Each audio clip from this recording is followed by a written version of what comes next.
हम एक बार कंट्रोल का एक शॉर्ट वीडियो बना रहे हैं, तो सब बच्चे यहां देखेंगे। Control if all conditions are satisfied, power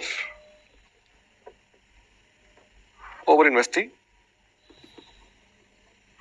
exposed oblique rights,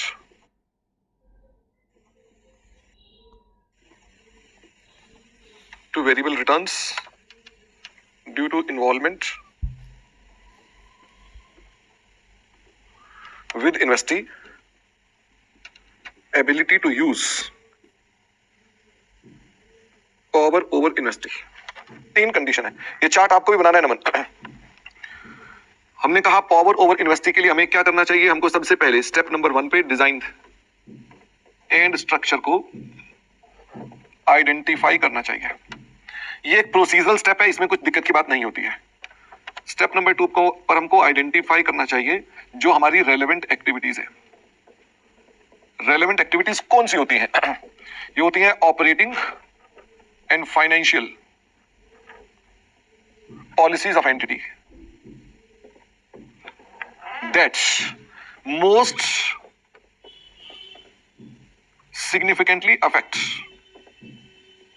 returns MSAR, जो हमारे को सबसे ज्यादा अफेक्ट करती हैं। इसमें कौन कौन सी एक्टिविटीज थी, मैंने उसके कुछ एग्जांपल दिए थे। गुड्स की identification, selection of goods, services, managing your assets, new products, processes, funding, budgets, targets, appointment, removal, etcetera. Step 3 पर हमने कहा कि हमको अपने पास क्या देखना पड़ेगा। हमको देखना पड़ेगा who has power to direct relevant activities. हमने उसमें क्या देखना है, किसके पास ये पावर है। अगर डिफरेंट पर्संस के पास डिफरेंट एक्टिविटीज है तो आप क्या करेंगे, then check who has MSAR। भाई किसके पास ज्यादा मोस्ट सिग्निफिकेंट इफेक्ट करने वाली एक्टिविटीज है, हम उसको चेक करेंगे और फिर लेटर ऑन क्या उसको रिव्यू करते रहेंगे। The answer is yes, later on review constantly या कंसिस्टेंटली। तो आप उसको रिव्यू भी बाद में करते रहेंगे। How to get that power, who has power को हम बोलते हैं कि इसके पास ये पावर कैसे किसके पास आती है। तो मैंने कहा ये पावर आ सकती है कॉन्ट्रेक्चुअल राइट्स के साथ, या ये पावर आ सकती है वोटिंग राइट्स के साथ। बट हमने कहा वोटिंग राइट हो तो these should be substantive. Substantive मतलब ये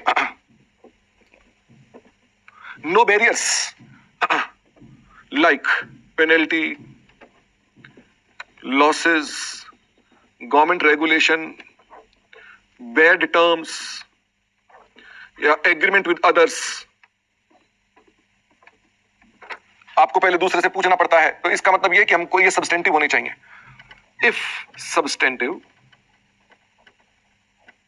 देन चेक। अगर सब्सटेंटिव है तो चेक करो कि आप इन्वेस्टर होल्ड करता है मेजॉरिटी राइट्स या इन्वेस्टर होल्ड करता है माइनॉरिटी राइट्स। अगर वो होल्ड करता है मेजॉरिटी राइट्स ड्यू टू विच वो डायरेक्ट कर सकता है आरए, या ड्यू टू विच वो फॉर्म कर सकता है कमेटी या गवर्निंग बॉडी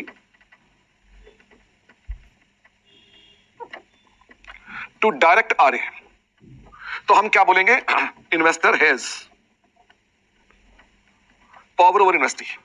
अगर उसके पास माइनॉरिटी राइट है तो आप फिर पहले क्या चेक करेंगे, चेक करें does investors has practical ability to direct RA with minority rights। तो आप ये चेक करेंगे कि माइनॉरिटी राइट में जो सब्सटेंटिव है क्या उसके पास प्रैक्टिकल एबिलिटी आ रही है उसकी वजह से। अगर जवाब मिलता है हाँ आ रही है, तो ये कैसे आ सकती है, how, due to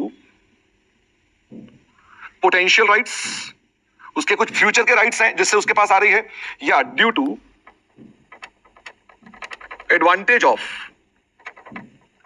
absolute size of share holding versus relative size of others. अगर पोटेंशियल राइट्स हैं तो potential rights should be substantive,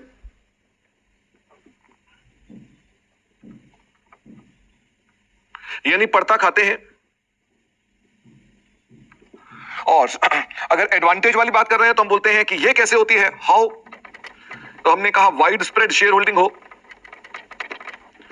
not connected to each others, low participation हो पास्ट में, तो हम बोलते हैं कि ये कंडीशन सेटिस्फाई हो गई।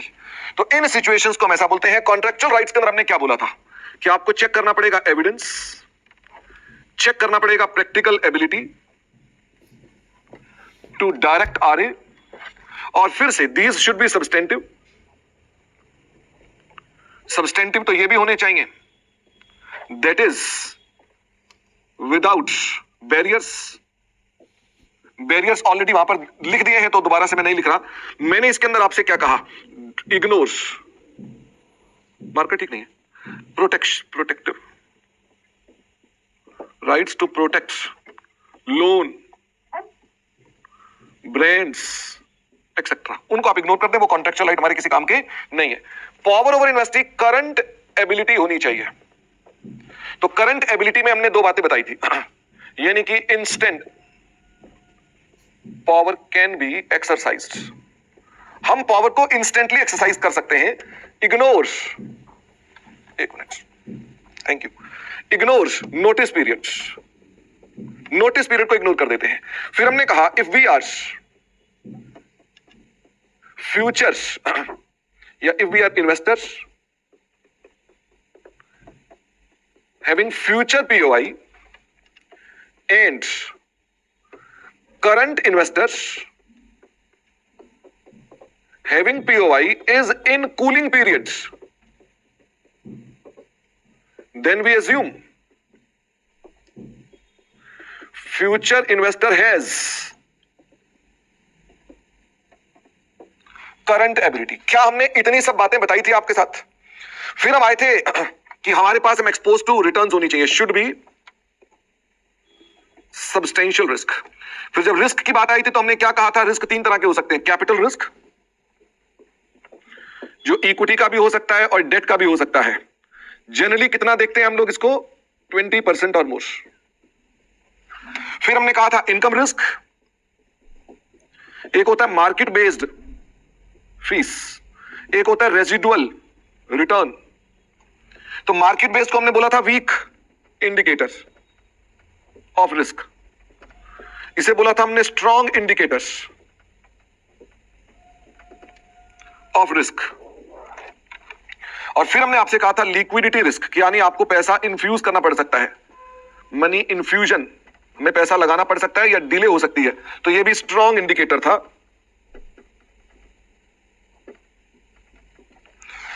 फिर बात आई एबिलिटी टू यूज, इसका मतलब ये we should not be agents, या एजेंट्स कैन बी रिमूव्ड, उन्हें हटाया जा सकता है। We should be principal, we can not be removed, हमें हटाया नहीं जा सकता। इसके अंदर हमने कहा ignore removal rights on breach of contract, क्योंकि वो प्रोटेक्टिव राइट है। हमने कहा था ignore removal rights which are protective in nature. हमने कहा ignore removal right by wide spread share holder which are not connected and have low participation, उनको आप इग्नोर कर देंगे। तो हमने कहा हमारे पास इनसे पता चलता है कि हमारे पास क्या है। ये मैंने पूरी समरी बना दी है और मैंने आपको लिखने का टाइम नहीं दिया, इसलिए लिखने का टाइम नहीं दिया क्योंकि मैं अपना टाइम बचाना चाहता हूं। ठीक है, इसे आराम से मैंने रिकॉर्ड कर दिया, इसे आराम से बाद में फिर से तुम